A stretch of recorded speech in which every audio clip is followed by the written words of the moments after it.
Hey everyone, welcome to Sunday. My God, the weekend went really fast, didn't it? Can't believe it. Can't believe it. Anyway, my name is Charlotte. I'm going to be your host for the next hour. I'm going to be reading. Today is our day to read, where we sit back and relax and maybe have some munchies and just listen to me read this book. It's written by Rebecca F. Pittman. It's about the Salem witch trials, and we've been reading it the last 12 Sundays, and this will probably be, I think, our 12th or 13th read. I think it's give or take a few. Anyway, I'm glad to be here, and I hope you're glad to be here too. And like I said, you don't have to necessarily sit here and watch me read the book. You can just listen to my voice as I read it and laugh at me because like I have in the description for this book, it's written in old timey English, so I do have issues with pronouncing words and reading the words sometimes. So you can laugh with me over it. And it does get confusing with the titles and different things that they were doing when they were taking notes. But the book is by Rebecca F. Pittman, and we do have permission from her to read it. And so, yeah, so if you're watching from Facebook and you like what you hear, please be sure to hit that like button. And if you haven't done so already, please be sure to follow. If you are watching from YouTube, there's that little ghost in the bottom right hand corner. Click on him, and he will take you to our subscribe button. And if you haven't subscribed already, please do so. We have more than 520 videos sitting over on YouTube, all different topics. Okay. And if you do like the video and you're watching from YouTube, please be sure to do that. You can also find me on Instagram at GhostyGal, and it's all lowercase. You can find us at Twitter at CalHaunts, and you can find us at YouTube, of course, on our YouTube page, youtube.com/ampersand California Haunts Radio. And you can find us over at TikTok at California Haunts, all lowercase as well. Okay, so here we go. And let me get into reading this. Let me get this thing powered up. My tablet is old, but I'll read for about an hour, and then you guys can go back and do what you were doing, right? So let me get this open. It takes it a minute here. It's an interesting book, and I can honestly say it's a. Let me make sure I got the sound working here. It's a very interesting book in that. Let me do this. Make sure I'm in the right spot here. Make sure I got my audio working. There we go. In that, there's been a lot of weird things happening with it. Make sure that's on. Yep. Okay. There's been the trials are going on. There's been I think one execution, if not more executions. There's been a couple of guys that have like been on the jury or founding juries of these trials, and they backed out because they feel that they're unfair.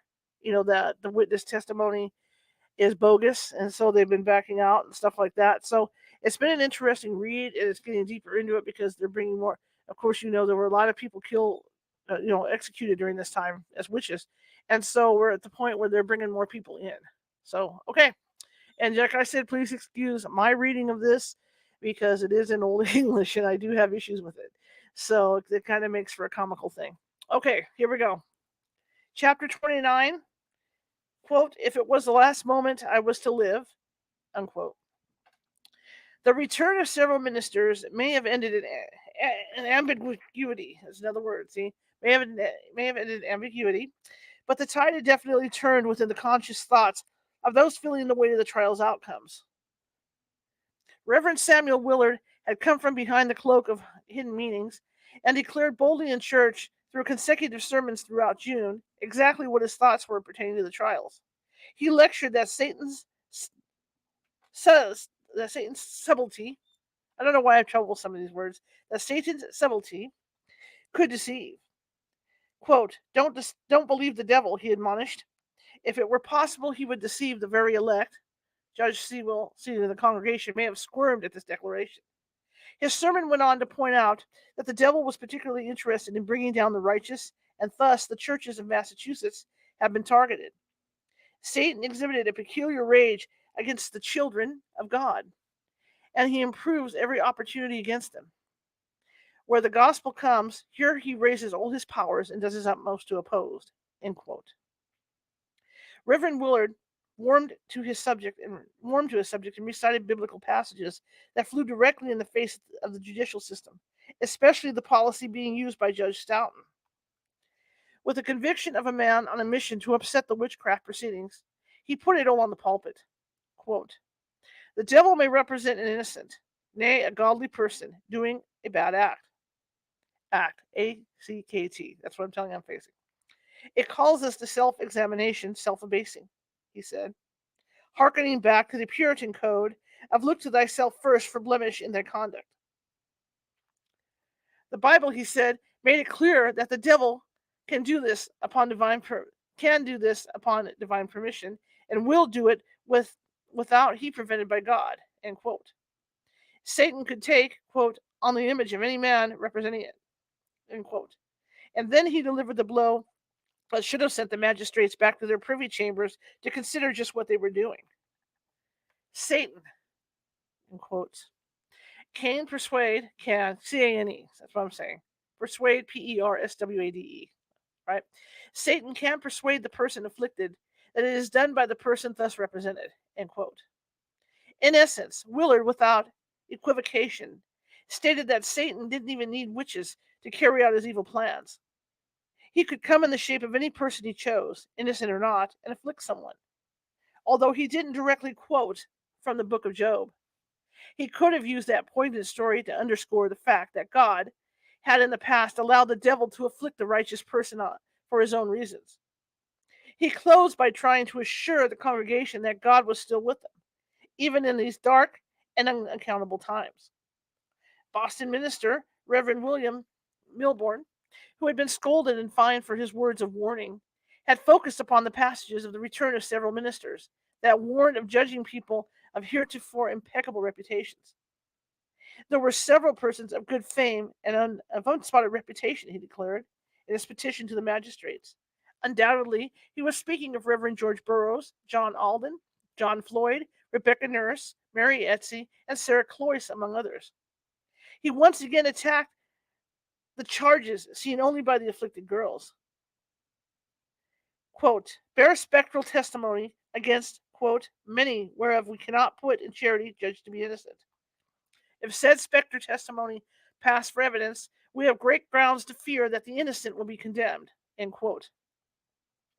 The man at the pulpit in Salem Village was trying to deliver messages of hope as well to a congregation that had been divided toward their support of him from the beginning. The trials had done nothing to garner their goodwill. Reverend Parris offered words of encouragement, stating God was the God of comfort, who comforteth us in all our tribulation, that we may be able to comfort them which are in any affliction. To the ears of those whose relatives and friends were in prison and fearful for their lives, Parris's definition of affliction may have been in question. Did he mean the afflicted girls, of which his niece and daughter were included? Or did he mean the afflictions of the poor souls crammed into stone prisons? To many, his bias and affiliation was clear. Sarah Good goes to trial. It had been almost a month since the trials of June 3rd. In the interim, admonitions from clergymen, petitions from the friends and family of the accused had been presented to the magistrates, and several people had come forward to show their own evidence that the afflicted persons were faking their torments. Yet, as the court of Oyer and Terminer convened again on June 28, 1692, there was no discernible difference in the structure of the trial or the weight given to spectral evidence. Sarah Good had sat in prison awaiting her fate since March 1st. For almost 3 months, she had felt the seasons change from the bone-chilling cold of spring to the damp heat of summer. She had gone through the pain of childbirth within the dirty walls of Boston's prison, only to watch the child die from lack of nutrition and hygiene. Her young daughter, Dorcas, had finally been brought to her in Boston on April 12th. Dorcas had only confessed to witchcraft, but it implicated Dorcas had not only confessed to witchcraft, but it implicated her mother, Sarah, as the one who had supplied her with familiars. Summons were sent out for primary people who would testify against Sarah Good. Summons for witnesses. June 27th, 1692.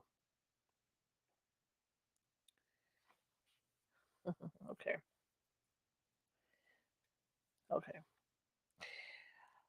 William and Mary, by the grace of W.M. and Mary, W with the apostrophe M, and Mary, by the grace of God of England, Scotland, France, and Ireland, King and Queen defenders of the faith, to Samuel Abbey and his wife Joseph Herrick, and his wife Goodwife Bibber, Abigail Williams, Elizabeth Hubbard, Mary Wolcott, Ann Putman, Mercy Lewis, Samuel Braybook, we command you and every and every of you all excuses set apart to appear at the special court of Oyer and Terminer to be held at Salem for the county of Essex on the 28th of this instant month at 9 of the clock in the morning, there to testify the truth to the best of your knowledge on several indictments then and there to be exhibited against Sarah Good for sundry acts of witchcrafts by her committed and done hereof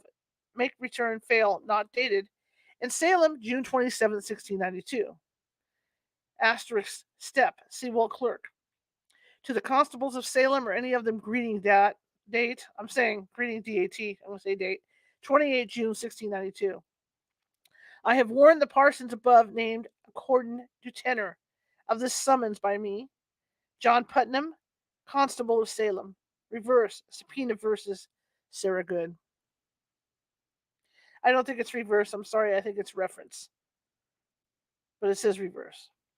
Sarah Good's trial was held in the Salem townhouse, where Bridget Bishop had heard her final conviction.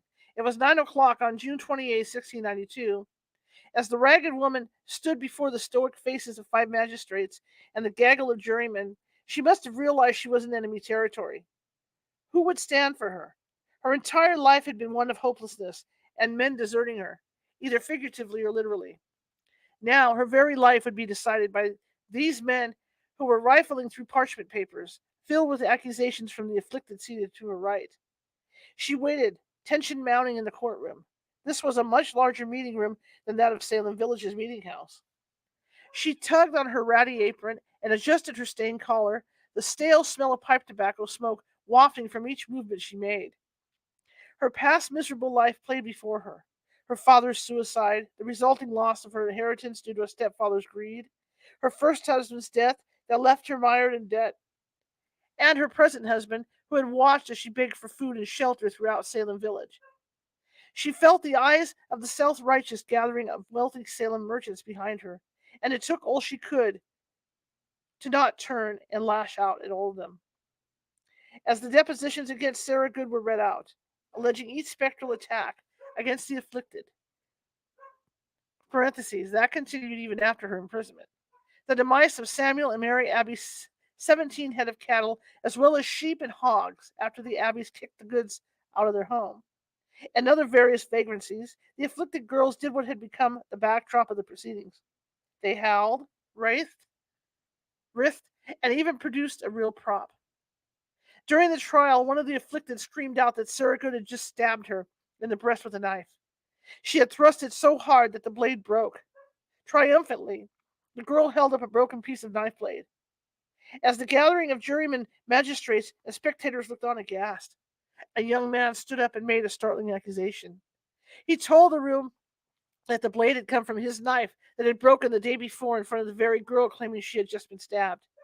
Furthermore, he had discarded the broken piece in her presence. He held up the broken knife, and the court compared the blade to it. It fit exactly.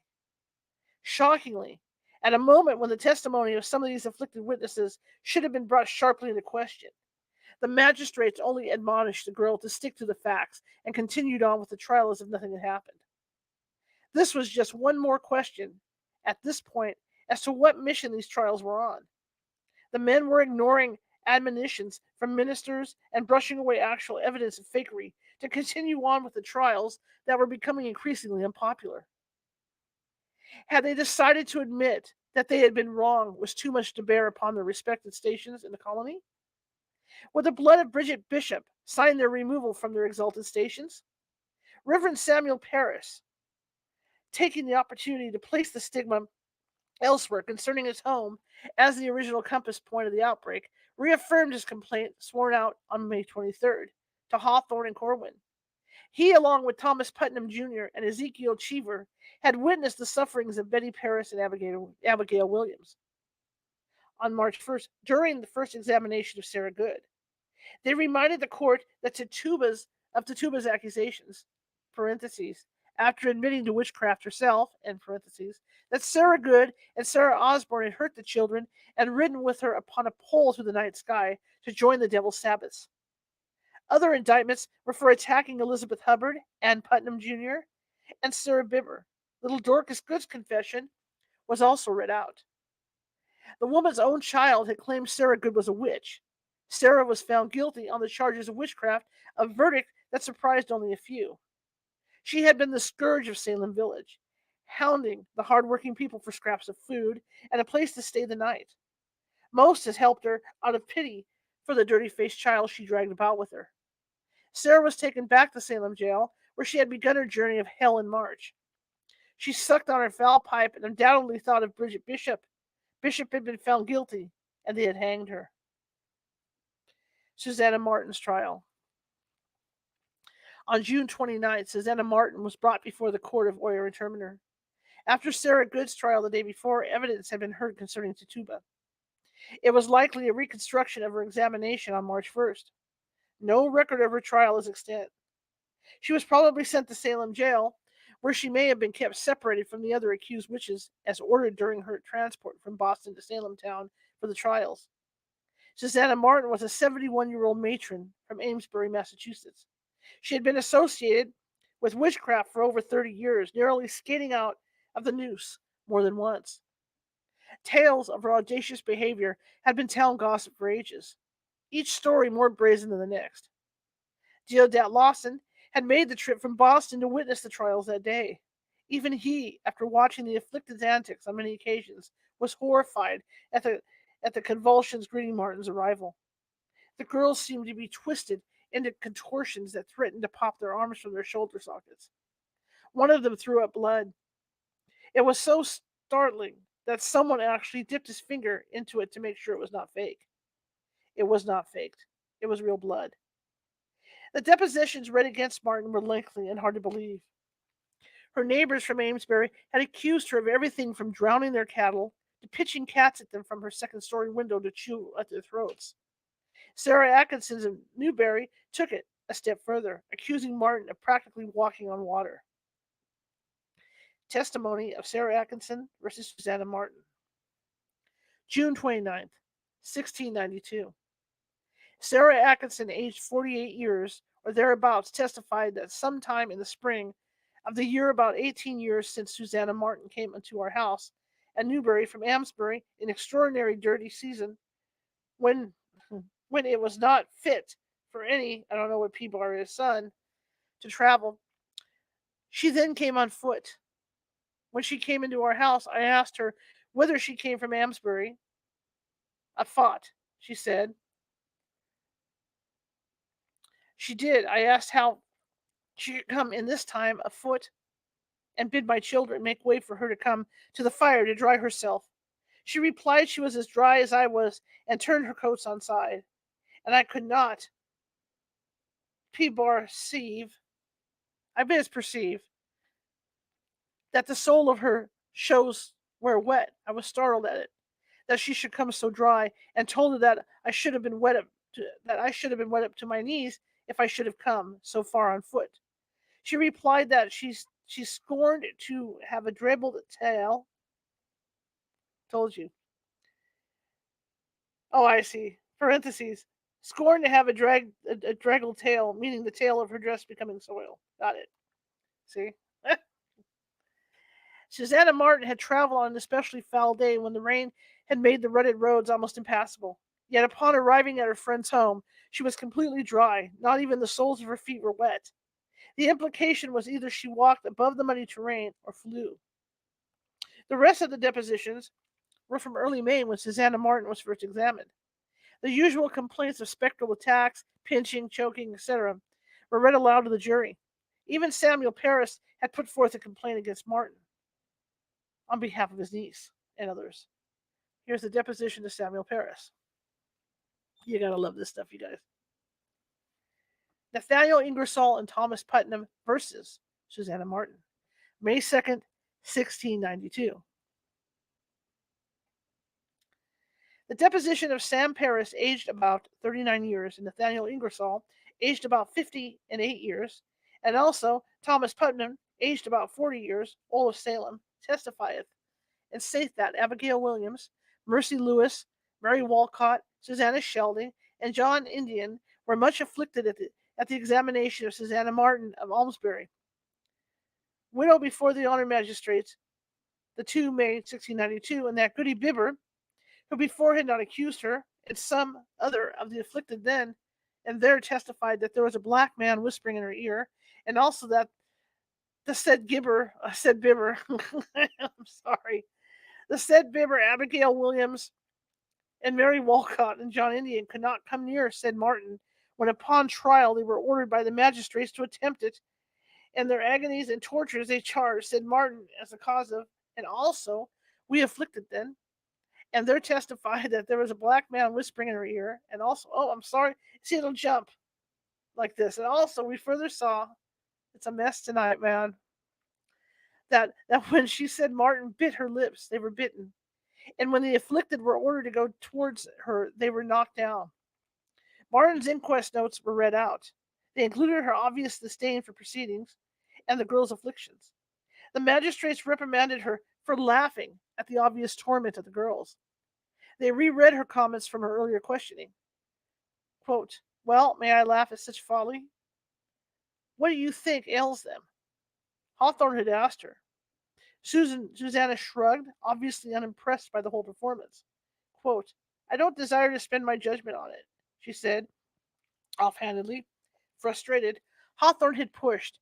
Don't you think they are bewitched? Susanna, no, I do not think they are. She spat. If they be dealing with the black arts, you may know as well as I. End quote. Her irreverence only fueled the hysteria from the girls. The magistrates ordered her hand to be placed on the afflicted persons. The touch test was administered, and the girls calmed. This seemed to amuse Martin even more.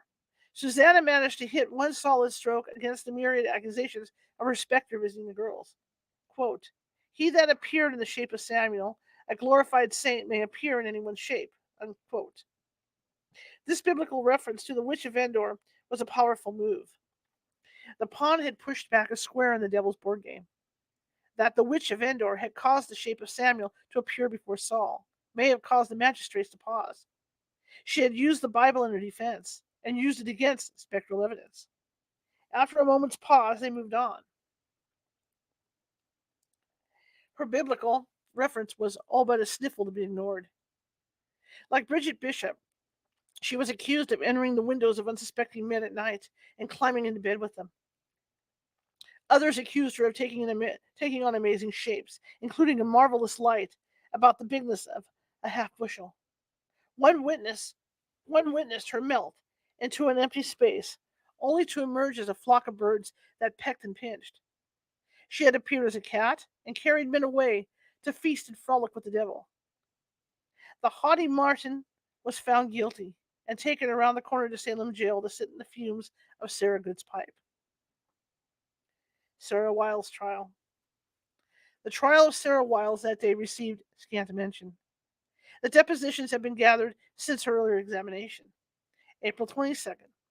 Even the testimony of Reverend John Hale of Beverly was put forth before the jury. It was entered in the court files July 2nd. A few days after the trial. Testimony of Reverend John Hale versus Sarah Wiles. July 2nd, 1692.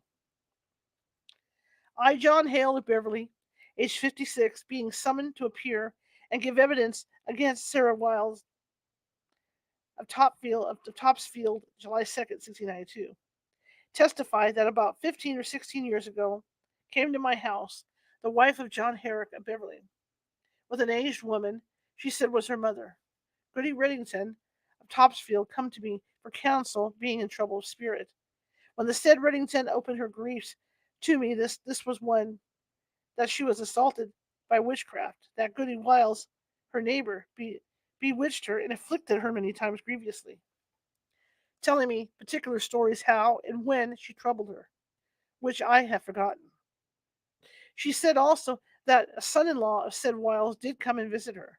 She called him an honest young man named John, as I take it, and did pity her, and said Reddington, signifying to her that he believed his mother Wiles was a witch, and told her stories of his mother.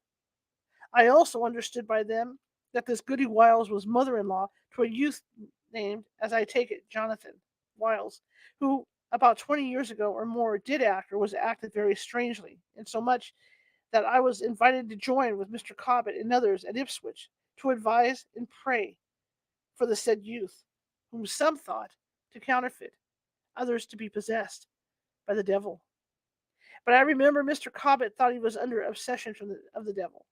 Goody Reddington's discourse hath caused me to have further thoughts of the said youth's case, whether he were not bewitched.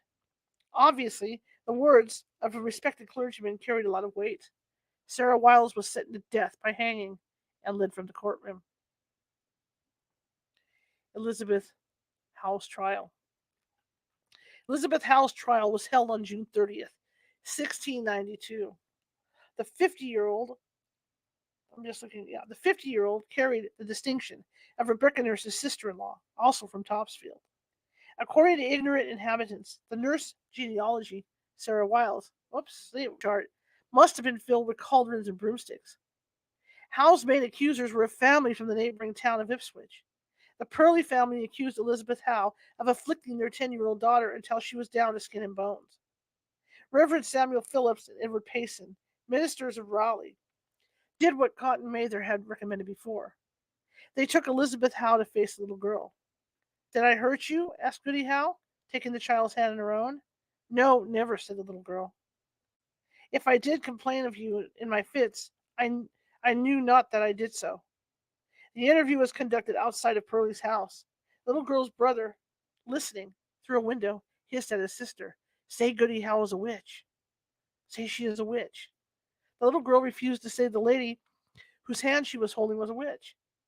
Reverends Phillips and Payson made note of it, and came away believing the charges were nothing more than that born of gossip or some misunderstanding.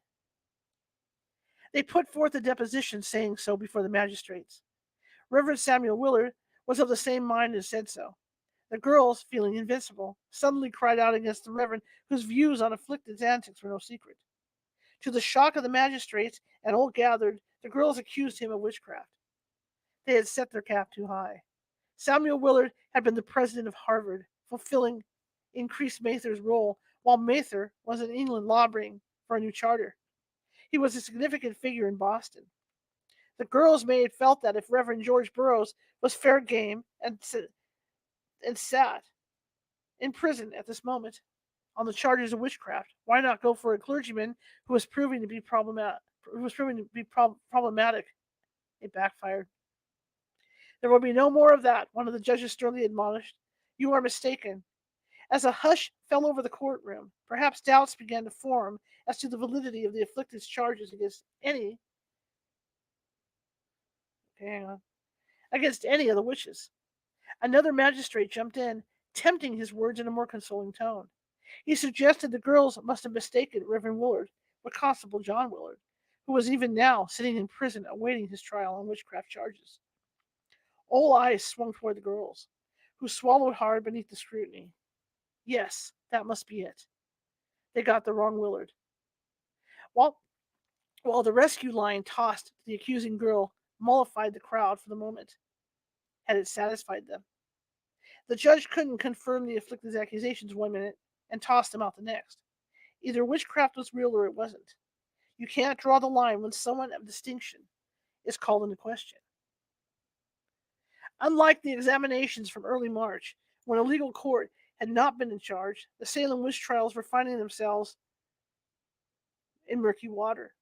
It was becoming harder to sleep well at night, and not just from attacking specters. Elizabeth Howe was found guilty. Her life of hardship would soon be over. Her husband James, whom she had married at 23, had been stricken with blindness 7 years prior. She was left with 6 children, all the chores that came with running a farm. Her father had a large estate, of which she was in line to inherit.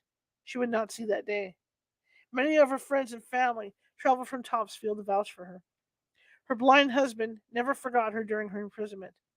Led by their daughters, Mary and Abigail, he traveled the distance from Topsfield twice weekly to whichever jail his beloved wife was being held. Despite the expense of the trips, he came with food, drink, and clean linen.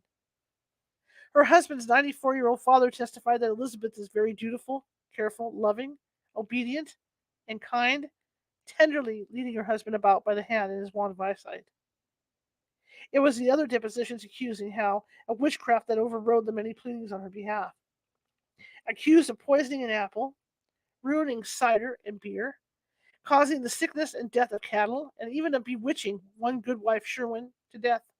She sank beneath the testimonies. Her last words to the court, as they urged her to confess, were, "If it was the last moment I was to live, God knows I am innocent of anything in this nature." The magistrates had set their own course, and it was obvious they would not deviate from it. Only one accused witch through them, Rebecca Nurse. Chapter 30, Rebecca Nurse and Gallows Hill. The trial of Rebecca Nurse took place on June 29th. The Nurse family had been vigorously campaigning for her innocence since early May. No less than 39 signatures appeared on a petition testifying to Rebecca's impeccable reputation. The harshest thing said about her was a rare squabble with a neighbor.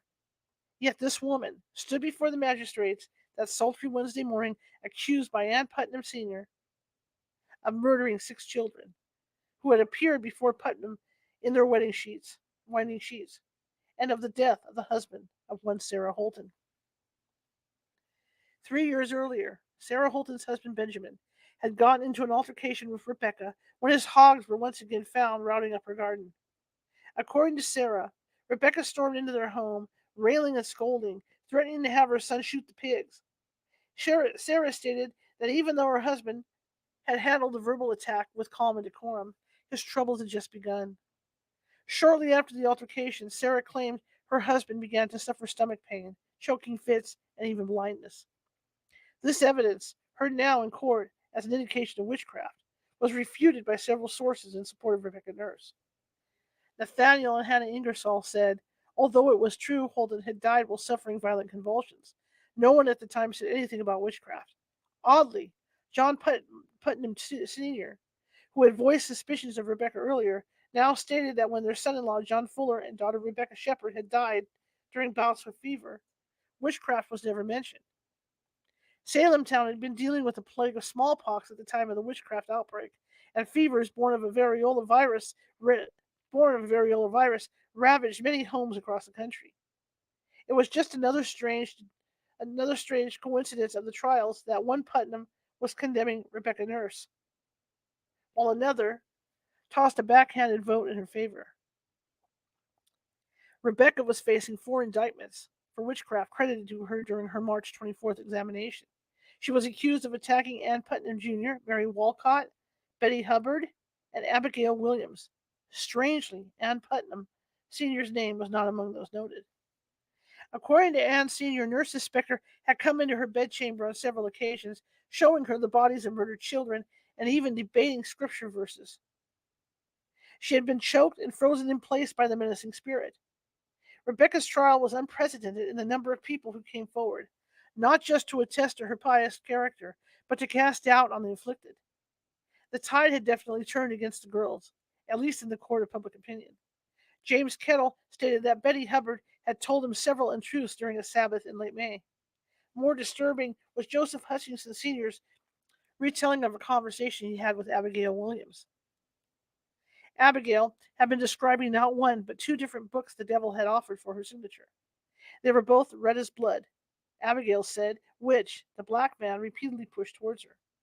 Hutchinson testified, I asked her if she was not afraid to see the devil. She said at first she was and did go from him, but now she was not afraid, but could talk with him as well as she could with me. If an accused witch had said the words attributed to Abigail's boasting, it would have been a crystal clear indication that the person was on easy terms with the devil, and probably in alliance with him. Yet, Abigail Williams sat unscathed and unexamined. The attacks on the girl's veracity continued. Former employers of Mercy Lewis testified that she had been known to tell untruths. Robert Moulton went on record saying, went on record, it's that kind of name, saying how Susanna Sheldon contradicted herself when she told different stories about how she traversed a stone wall. First, she said, the witches haled her upon her belly. I think it's Haled, Halled, hauled her upon her belly through the yard like a snack, and hauled her over the stone wall. Oh, they must have literally hauled her. I get it. Her next version was much tamer. She stated that she came over the stone wall herself. Sheldon also claimed that she rode upon a pole to Boston. She rode upon a pole to Boston, and said, and she said the devil carried the pole. Oh, the devil, Divel. See, and she said the devil carried the pole. Got it. Parentheses. These testimonies were in written depositions, and the spelling is believed to be that of the one reporting the events or taken down by a scribe. End of quotes, or end of parentheses. It is of interest that here again we have one of the accusers putting herself in a position that on the flip side was condemning others. Tituba testified she rode upon a pole, as did others. These were confessed witches. Yet, here we have Susanna Sheldon stating she had flown upon one, and it is filed away as the poor child being spirited away by the devil. Sarah Bibber, who had been an outspoken opponent of Rebecca Nurse, came under fire next. Nurse's family have collected depositions against some of the accusers. Two of Bibber's neighbors stated that Sarah was unruly turbulent. Who was double-tongued and could fall into fits as often as she pleased. Perhaps the most damning refutation of the afflicted's authenticity came from Rebecca Nurse's daughter, who had come to the trial along with many other of the matriarch's family. They watched in horror as the girls ramped up their performances. Even the jury and the magistrates were taken aback at the spectacle before them. Sarah Bibber suddenly screamed out that Rebecca Nurse had just stuck pins into her knees, and she showed the pins protruding through her dress to prove it.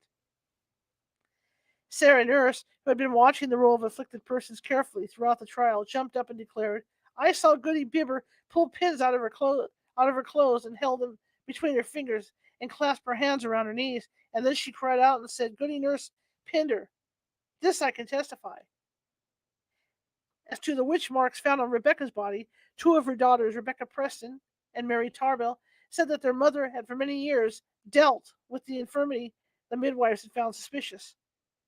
It should be mentioned here that the Nurse family was the only family of the accused witches that gathered documented testimony against the accusers, as well as going door to door and field to field to accrue 39 signatures in their favor. They are also the only family to ask Judge Stephen Sewell to see copies of the court trial records. Several factors assaulted the jurymen's deliberation as they came to terms with what they had witnessed that day. They looked at the frail form of Rebecca Nurse standing unsteadily before them, a confused look in her eyes, as though she could not comprehend what was happening to her. She seemed so meek and humble. They no doubt had heard of the admonitions of the several ministers as to the weight that should be given to spectral evidence and condemning those of unblemished reputations. Lastly, they had just heard testimonies against the afflicted, casting doubt on their veracity, a first of that magnitude. The jury left the room and went off to deliberate. The strain amongst the Nurse family must have been formidable. Were they seeing their beloved mother and grandmother for the last time before this court of madmen hanged her? Thomas Fisk, foreman of the jury, led the group of men back to the court, where the room waited in silence like a breath held in place. All eyes were on him as he read the verdict. Not guilty. Several of the magistrates looked at each other in surprise. Had he really said not guilty? After only a stunned moment of silence, the courtroom erupted in chaos. The girls shrieked out in unison so loudly that all were stunned. They fell into contortions so bizarre that all thought they would never recover. It was eerily reminiscent of the backlash witnessed when Mary Etsy, Rebecca's sister, was released. The court ordered a temporary adjournment, a deeply needed reprieve from the ear-splitting chaos inside the main room. The Nurse family may have grasped each other in happiness, only to feel a restless trepidation that it could all be taken away. Rebecca had a chance to rest. Due to her deafness and dazed condition, she appeared not to understand the drama playing out around her. She sank into a chair. Outside the hearing of the anxious crowd, two of the judges voiced their displeasure at the jury's verdict. One judge declaring, based on the girl's torments in the courtroom, he would try Rebecca Nurse anew. Chief Justice William Stoughton took a steady breath and fixed his gaze upon the jury, who sat in adjournment as well, coming to rest on Thomas Fisk. In an authoritative yet measured tone, he told Fisk, "I will not impose on the jury, but I must ask you if you considered one statement made by the prisoner." When Deliverance Hobbs was brought into court to testify, the prisoner, turning her head to her, said, "What did you bring? What do you bring her? She is one of us." That statement has been made during Rebecca's examination in May. Many of the jurymen were not even present during the questioning, as were some of the newer judges absent. Thomas Fisk stammered. He was not certain as to what Judge Stanton was referring to. Fisk finally admitted he had forgotten the event and asked if he could question Rebecca directly as to her meaning of the statement in question. The other jurors followed him. Before he could even enter the courtroom, he could hear the wailing beginning anew from the bench of afflicted persons. It was unnerving, to say the least. He found Rebecca sitting in her almost trance-like condition, perhaps grateful for the first time in her life that she could barely hear the cacophony of voices accusing her of such heinous crimes. She lifted her eyes to the man before her and strained to hear him over the noise. Fisk repeated her statement from her earlier examination when she called Hobbs one of us and asked her to explain her meaning. Rebecca did not know this man. She looked at him with uncertainty, a dull, foreign absence of comprehension behind her gaze. The noise in the room was deafening. Was he saying something to her? She was so tired. Fisk repeated the question, and Rebecca said nothing.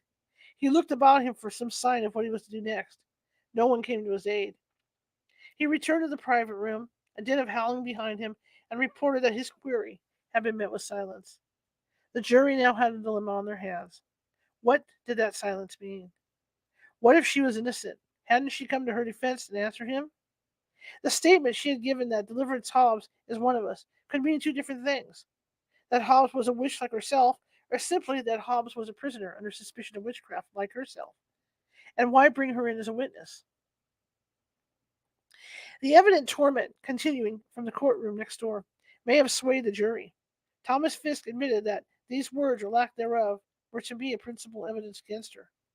After all, this woman had been accused by more than one of attending the devil's feast, acting as deacon to his Sabbath.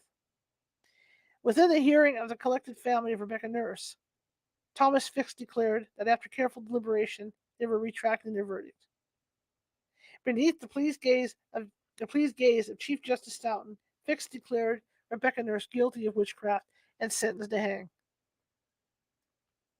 It was reported that Rebecca collapsed after the trial. Whether she was carried around the corridor of the jail, or she finally felt her strength leave her within the foul prison room, is not clear. She was informed, probably by her family, what exactly had just happened in the courtroom. It was explained to her that her failure to answer Fisk's question concerning her earlier statement at her examination had been the deciding factor in changing her verdict to guilty. Rebecca, the gravity of her mischance to defend herself, blurted out she had not had heard him, being something hard of hearing and full of grief. She, too late, told her audience that she intended no other ways than as they were, prisoners with us, and therefore did then, and yet do judge them not legal evidence against their fellow prisoners. Her family hastened to comfort her, assuring her they were not finished fighting for her. Indeed, they pulled together all their forces. They went to Fisk and asked him what exactly had occurred to change the verdict. They presented Rebecca's statement they had just obtained, explaining why she hadn't answered Fisk's question in court, and they obtained copies of the court documents from Stephen Sewell. They took their information to the top, the office of Governor William Phipps. After hearing them out and taking a short time to review the information, he ordered a reprieve for Rebecca Nurse, away from the howling of the girls, and probably weighing the fact that the King of England was watching him in his new governing role. He did what he thought was fair. Elated, the Nurse family ran to inform their mother that she was coming home. Robert Califf recorded that upon hearing of the reprieve, the accusers renewed their dismal outcries against her, and some Salem gentlemen then persuaded him to rescind it. Chief Justice Stoughton was from Dorsetshire. Who were the Salem gentlemen that pressured the governor to think again? Hawthorne? Corwin? It has haunted scholars and this author why these educated men would overlook the obvious lies and ploys utilized by the afflicted girls and condemned church covenant members to the gallows. Over and over, they had ignored the evidence that the afflicted persons were faking their attacks, and that 90% of the evidence offered was of a spectral variety that could not be scientifically refuted. These magistrates and members of the council may have felt that the troubles they were now embroiled in with the Indian attacks and disputes with the French in Canada were evidence the devil was raging his own war with Massachusetts. The failed attempts to save the villagers of Maine lay on their doorstep, many of that state's refugees huddled in broken homes throughout the Salem area. Is it not better to blame the devil and his witches for the slaughter and sabotage of their efforts? Here was a scapegoat on which they could lay their ineffectiveness. Rebecca Nurse had witnessed her last hope of salvation in more ways than one. Not satisfied to just condemn her to death, the congregation of the First Church of Salem, of which she was still listed as a member, decided to excommunicate her. She had been found guilty of aligning herself with the devil. It fell to Reverend Nicholas Noyes to pronounce her sentence before a packed room on Sunday, July 3rd. Unable to walk, Rebecca was strapped to a chair and carried from Salem jail into the Sabbath meeting. Broken in bed, she bowed her head in defeat. Through the muffled sounds that managed to penetrate her ears, she listened in numb disbelief as Noyes read off his list of sins and offenses. Before the congregation that had once been her peers, he finally announced on behalf of the entire church that she was unclean and unworthy to continue to hold the ordinances to which she had once been privy. They had stripped her of her home as they pulled her from her bed and threw her into jail. They had stripped her of her decency as they disrobed her and probed her nakedness. They had stripped her of her good reputation, and now, harder to bear than the threat of death, they had taken her beloved covenants from her and declared her unworthy. The words she first uttered when she was told by Peter Cloyce, as she lay ill in her bed, that the girls had cried out against her, came back to torment her depressed mind. As to this thing I am innocent as the child unborn, she had pleaded. But surely, what sin hath God found in me unrepented of that? He could lay down such an affliction on me in my old age. Samuel Parris witnessed the trial of Rebecca Nurse. Although a member of the First Church of Salem, she had been his parishioner for 3 years, as the Salem Village Meeting House was much closer to her home. He would have known of her deafness and righteous character, yet he did nothing. He even bore witness against her in his depositions on behalf of the afflicted girls. Deposition of Samuel Parris, Nathaniel Ingersoll, and Thomas Putnam versus Rebecca Nurse. June 29th, 1692. The deposition of Sam Parris, aged about 39 years, Nathaniel Ingersoll, aged about 50 and 8 years, and Thomas Putnam, aged about 40 years, old of Salem, testifieth and saith that Ann Putnam Sr. and her daughter Anne, and Mary Walcott and Abigail Williams were several times and grievously tortured at the examination of Rebecca Nurse, wife to Francis Nurse of Salem, before the honored magistrates, the 24 March, 1691 and 2, and particularly that when her hands were at liberty, some of the afflicted were pinched, and upon the motion of her head and fingers, some of them were tortured, and further, that some of the afflicted then and there affirmed that they saw a black man whispering in her ear, and that they saw birds fluttering about her. Nathaniel Ingersoll bore witness to what he had seen, but past documents show he and his family were not happy with the witchcraft madness. His wife Hannah had scolded the girls in the past for their antics, and his daughter had testified to their lies. Samuel Parris posted a second deposition against Rebecca, always with the Putnam's name beside his own. Thomas Putnam Jr. was Parris's biggest supporter and instrumental in landing him the office of Salem Village's minister. Gallows Hill. Tuesday, July 19th, 1692, Sheriff George Corwin gave the final orders to the guards flanking a wooden cart with oversized wheels. The crowds had gathered as the blistering sun rose towards its new zenith. There was almost a feeling of holiday as housewives left their chores and farmers hurried to slop their pigs. Children, some too small to understand the gravity of the day, looked about at the expectant faces and wondered what the festivities were for. Inside the jail, Rebecca Nurse was lifted from the floor and her wrist tied. She may have been carried to the cart. Susanna Martin, Elizabeth Howe, Sarah Good, and Sarah Wiles were likewise bound and lifted onto the cart. No record remains to testify of their mood as they looked out at the crowd who had come to witness their deaths. and the abrasive tongues of some of the prisoners lashed out. Their remarks were not taken down as the cart began to sojourn. Among the same route that Bridget Bishop had been transported, the five rode over ruts so deep it threatened to throw them from the cart. They jerked along the crowd, keeping pace. They jerked along, the crowd keeping pace. Some jeered, some followed in sickened silence. Many had chosen to stay away. This was not to them the shining city on the hill. They had escaped England and race. This was hell riding through their streets in a creaking wagon. The nooses were slung over a thick tree bough, whether one at a time or all five at once. As a later execution would prove, 8 had been hung from the same limb, so it is not unreasonable to suppose there were 5 nooses. Reverend Nicholas Noyes, who had passed the sentence of excommunication upon Rebecca Nurse less than 3 weeks ago, gave the prisoners one last chance to save their immortal souls by confessing to witchcraft. It would do nothing to keep them from the noose, but it might allow them some redemption in the next world. Sarah Good, in her final defiance, snapped back at Noyes that she was not a witch. He chided her, saying he knew she was a witch. Fury spilling from her, she yelled, "You're a liar. I am no more a witch than you are a wizard, and if you take my life, God will give you blood to drink." This may have been the only prophetic statement uttered by the woman. Nicholas Noyes did, indeed, die years later with his mouth filled with blood. He had hemorrhaged to death. The five were hanged. The five were hanged. All the efforts of the nurse family had met with futility. The hopes that their mother would return to her home and take up her apron disappeared with the drop of a rope. The ravine at the edge of the hanging site made an easy burial place, as it was a makeshift grave where bodies could be tossed and some rocks and dirt thrown over them. According to Mary Lynn K. Roach's excellent book, The Salem Witch Trials, a day-to-day chronicle of a community under siege, Rebecca's body did not lay in that neglected sepulchre for long. Quote, by family tradition, the nurses waited for darkness. Sunset was about a quarter after 7, then rode up the North River to the bend by the ledge and exhumed Rebecca's body.